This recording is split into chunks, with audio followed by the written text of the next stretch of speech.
Yo, what's going on, guys? And in this video, we're going to be covering how you can learn air dribbling as fast as possible. All the other air dribbling videos I've seen out there, I just feel like there's too many words. It's more confusing than it is helpful, and they actually miss a lot of information that I think is incredibly important for you to be able to learn it as fast as you can.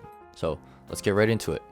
So number one thing that I think you really need to focus on is using custom training. For situational training, custom training is certainly your friend, and you want to be using it as much as possible and not free training.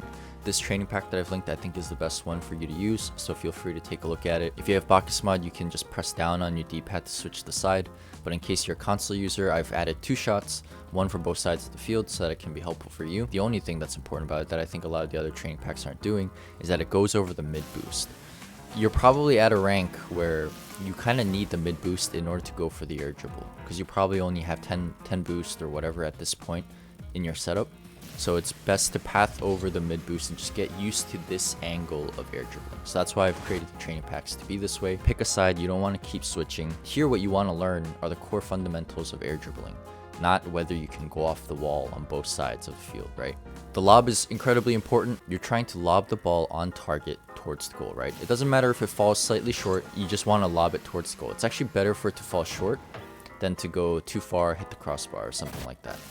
So once you get the lob, you want to ideally jump off right before you hit the ball so that you're going off with it. But what you can do is you can actually just hit the ball and then jump off with it afterwards. That's not a big deal. So pick your poison. It's really situational. There are some moments where you need like some awkward angle, and it's better to jump off after you lob the ball first. So it's really situational. Here it's a pretty easy scenario, so you might want to practice jumping off with it. So you want to practice lobbing the ball as much as possible, because you need to get this right every time, and it'll make your entire air dribble a lot easier. If you can't do this properly, you're not going to be air dribbling consistently enough. So practice the lob.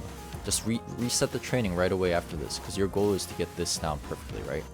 Once you can hit the ball perfectly and follow it pretty well, what you want to do is you want to air roll and flatten your car facing the ball, okay? No more air rolling after that. So you want to flatten your car, and what you want to do is you want to think of it as getting a bunch of mini shots on the goal. So how do you get a shot on the goal, right? You hit it towards it. So think of it as you're getting a bunch of mini shots on the goal, and so you want to get it on target. There, I hit too much of the underside of the ball, right? You don't always want to be hitting the underside of the ball. You want to be hitting the part of the ball that gets the ball on target to where you want it to go. Sometimes that's the underside, sometimes that's the very side of it, sometimes it's the top of the ball. It really depends on the situation. So here I need to get under it to give it more height, under it. But again, you don't want to be air rolling here. You want to just get used to this mechanic. You want to boost towards the ball, and if you keep boosting the entire time, you'll get a hard hit on the ball and you won't be able to follow it up. So what you want to do is boost and stop boosting right before you hit the ball.